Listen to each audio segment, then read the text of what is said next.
जंगल की गहराई में जहां दरख्त ऊंचे खड़े थे और नदियां जंगली बहुत ही थीं, राजा नामी एक ताकतवर शेर रहता था। उसकी धाड़ से जंगल हल गया और तमाम जानवर उसकी ताकत से डर गए। लेकिन एक छोटी सी मखलूक खौफजदा नहीं थी। राजा के मांस से ज्यादा दौर फूलों से भरे एक खूबसूरत घास के मैदान में माया रहती थी, एक छोटी लेकिन बहादुर शहद की मुखी। उसने अपने छत्ते के साथ अंधिक मेहनत की, इमृत उकठा किया और सुनहरी शहद बनाया।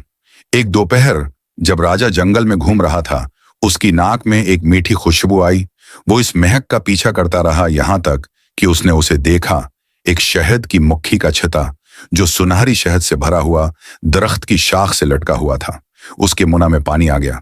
जैसे ही राजा शहद लेने ही वाला था कि हवा में एक छोटी सी आवाज गूंजी, वहीं रख जाओ राजा। ये माया थी। छोटी शहद की मक्खी ताकतवर शेर के खिलाफ अपनी जमीन पर खड़ी थी। राजा ने अपना बड़ा सिर हिलाते हुए कहकहा लगाया, तुम एक छोटी मक्खी मुझे बता रही हो कि क्या करूं? हाँ, मैं तुम्हें एक ही काटने में निगल सकता हूं। माया को नजरअंदाज करते हुए राजा ने अपने बड़े पंजे को आगे बढ़ाया। उसके तेज पंजे चमक रहे थे। वो अभी शहद छीनने ही वाला था जब हवा परों के फड़कने की आवाज से भर गई। माया और उसका पूरा छता राजा की तरफ लपका। शेर ने चीख मारी क्योंकि छोटे छोटे डंक उसकी नाक और कानों को चब रहे थे। आवा, रखो, बहुत हो गया, उसने गुर्ज कर कहा। शिकस्त खाकर राजा भीड़ से बचने के लिए अपना सिर हिलाते हुए जंगल में भागा। वो दरिया के किनारे पहुंचा और अपने जख्म वाले चेहरे को ठंडे पानी में डबो दिया। आवा, आवा, आवा। वो नन्ही मुखियां अपनी नजर से ज्यादा मजबूत हैं। माया करीब ही मंडला रही थी।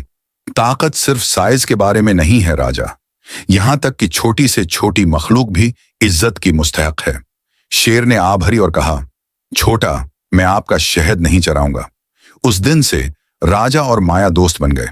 शेर ने शहद की मुखियों की हिफाजत की और बदले में वो उसके साथ थोड़ा सा शहद बांटते थे, लेकिन सिर्फ इस वक्त जब उसने अच्छे तरीके से पूछा।